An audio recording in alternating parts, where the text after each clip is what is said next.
Our 2022 International Year of Glass began in Geneva. 140 international guests gathered for 2 days in February to hear 30 inspirational speakers highlight the varied roles glass has in our lives.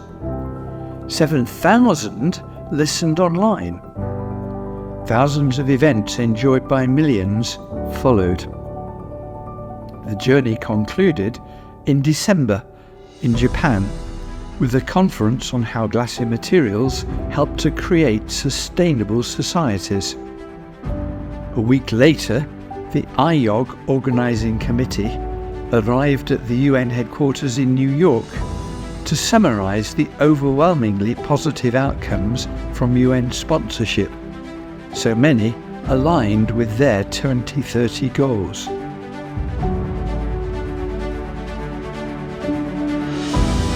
Yes, John, it's been some time since we all met at the United Nations headquarters in New York, and I'm delighted to have this opportunity to recreate the magic of that occasion.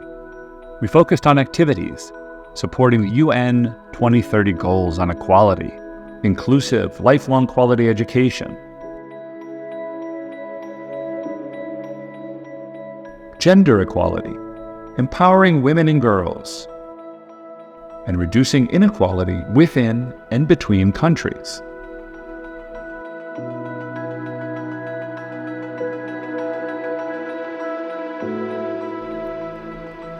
Let's begin with our celebratory book, Welcome to the Glass Age, 13 chapters and 132 pages. The Spanish Research Council printed it for the opening ceremony in Geneva. It's quite weighty, 624 grams in fact, but it targets teenagers. Lots of pictures, not too much text, free downloads, wherever, whoever you are. There are English and Spanish translations, and we hope for more. 8 of the 18 authors are female, and it wasn't the only book written for the International Year of Glass. But books were only part of the year. Posters in Spanish and English were created for 2 major exhibitions in Spain, one based around the Welcome to the Glass Age book, and a second on sustainability, structured for various student age groups. Many journals published special issues focused on the International Year of Glass.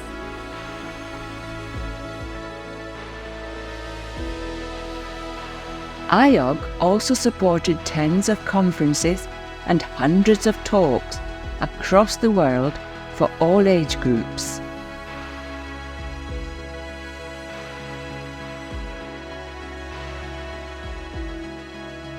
And for those who couldn't attend, well, COVID had already pushed communications online using the world's optical glass fiber networks. So, many events were free, accessible globally, recorded for posterity, and included a diverse mix of presenters. Audiences were all genders, all ages, both privileged and underprivileged, from the north, south, east and west, in spite of time differences.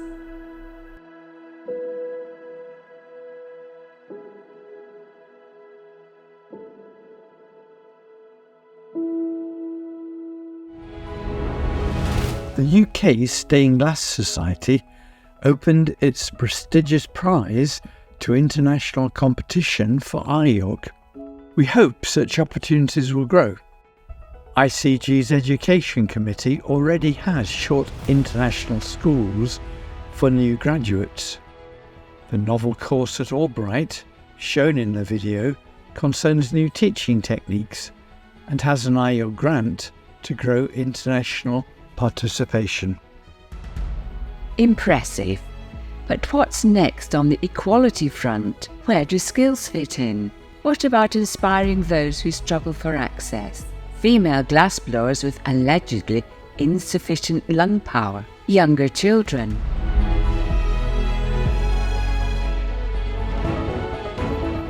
So much has included younger participants. Free microscopes for primary schools in the UK. School computers in exchange for recycled bottles in the Philippines. Poetry and essay writing competitions on sustainability in India. Just 2 of the 26 educational projects we helped finance. Even in richer countries, children are enthralled by glassblowing. We part-financed 86 projects. Another was the twinning of Spanish towns with glass-making connections. 50 cities and towns joined to promote glass and glass recycling.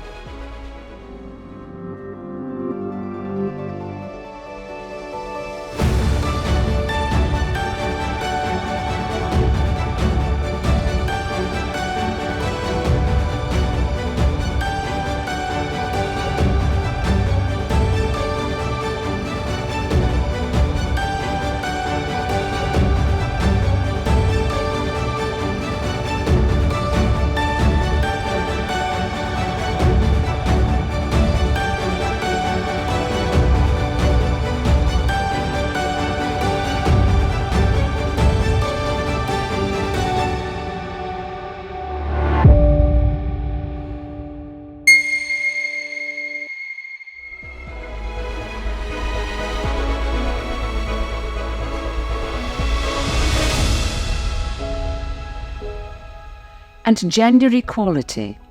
The glass ceiling is an excellent metaphor for the difficulties and obstacles women in R&D and in industry face in achieving positions of power. Things are slowly changing though, with dedicated issues of journals for female researchers and company networks.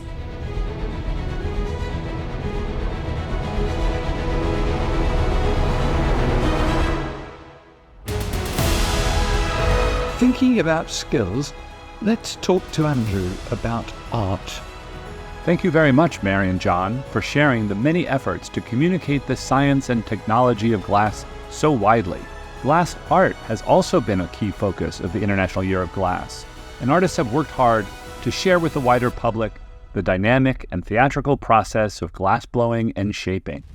Indeed, these were not only demonstrated, but members of the public were given the opportunity to try it themselves, and some of these activities were documented on video.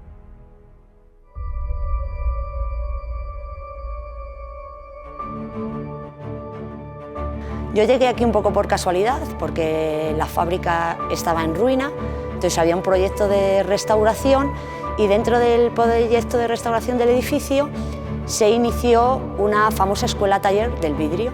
Los primeros pasos les di con María Ángeles. Al final ella era la mejor profesora que ha podido tener este centro porque sabía transmitirte con esa alegría, con esa pasión que uno vive el vidrio.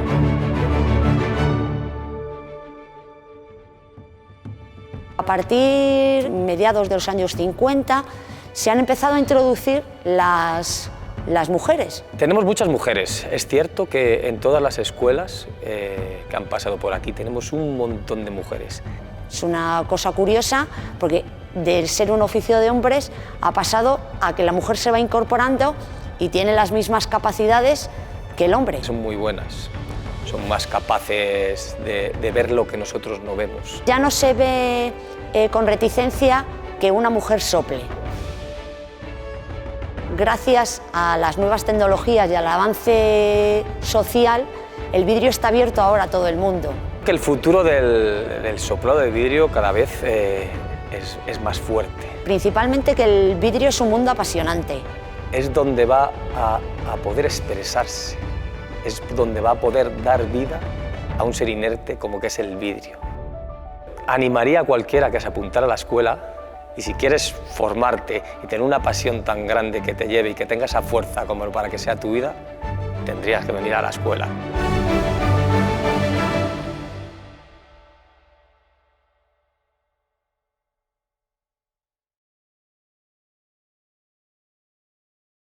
The International Year of Glass saw industrial sponsors help to make possible almost 30 glass festivals around the world.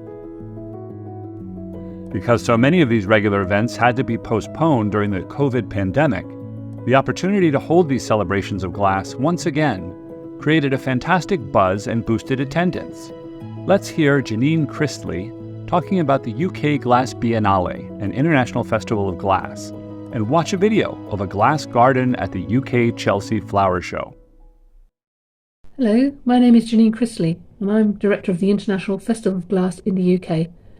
We were so pleased to be part of the UN International Year of Glass and to welcome Elisa Duran and John Parker to come and open the event for us. The festival represented over 500 international artists, and we had over 10,000 visitors. The festival focus this year was on Japan, China and Korea, and we had some amazing artists come and join us to run masterclasses, workshops and presentations. We had our first major exhibition of East Asian glass, alongside the British Glass Biennale exhibition, which showcases the best of UK-based makers. It was a wonderful event, and people were so excited to be back together after 3 years away. We want to thank the UN for recognising this year and for recognising the beauty of the magic of glass. Thank you. During the International Year of Glass, artists, technologists, and scientists seized the opportunity to share ideas, experiences, and questions around sustainability, a critical topic on the United Nations agenda, and one that was given special emphasis. The International Year of Glass's international stage was also a forum for concerns such as the preservation and importance of heritage, both physical glass landmarks and the centuries of learned skills that are under threat due to shifts in glass production. Let's look at the results of an international collaboration to restore ancient glass treasures shattered in the 2020 chemical explosion in Beirut. Amazingly, thanks to training programs, numerous Lebanese have learned glassworking skills in restoring these treasures. We must also make note of the Worldwide Mosaics for Afghan Women project, in which sections of glass mosaics, based on the designs of traditional Afghan patterns, are being stitched into a mosaic scarf to preserve this cultural heritage. The scars and nicks produced by glass cuts received during the process became almost a badge of honor.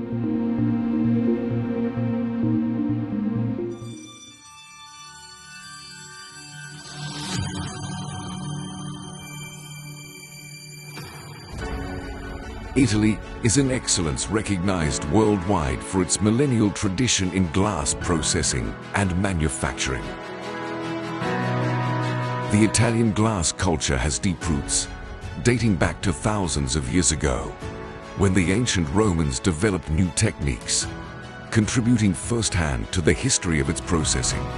The tradition of glass has been going on and developed to the present day, until the proclamation of 2022 as the International Year of Glass by the United Nations. In this context, Vitra promoted the project during the meetings of the Community of Glass Associations and launched the event during Vitrum 2021.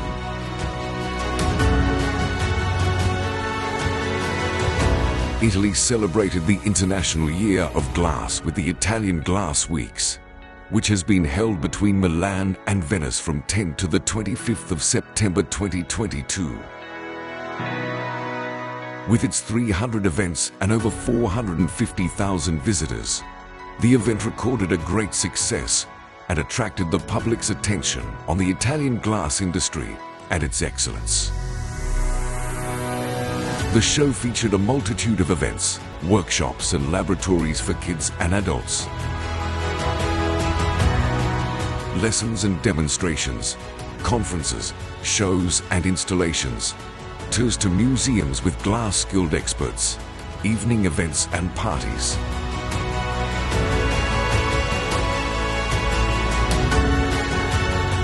But this is only the beginning. Vitrum 2023, major sponsor of the International Year of Glass, awaits you in Milan between 5 and the 8th of September 2023. Along with the Glass Week. The International Year of Glass held a closing ceremony in Japan that included the unveiling of the 7 glass wonders of the world, as identified by a panel of experts. Let's see what they came up with.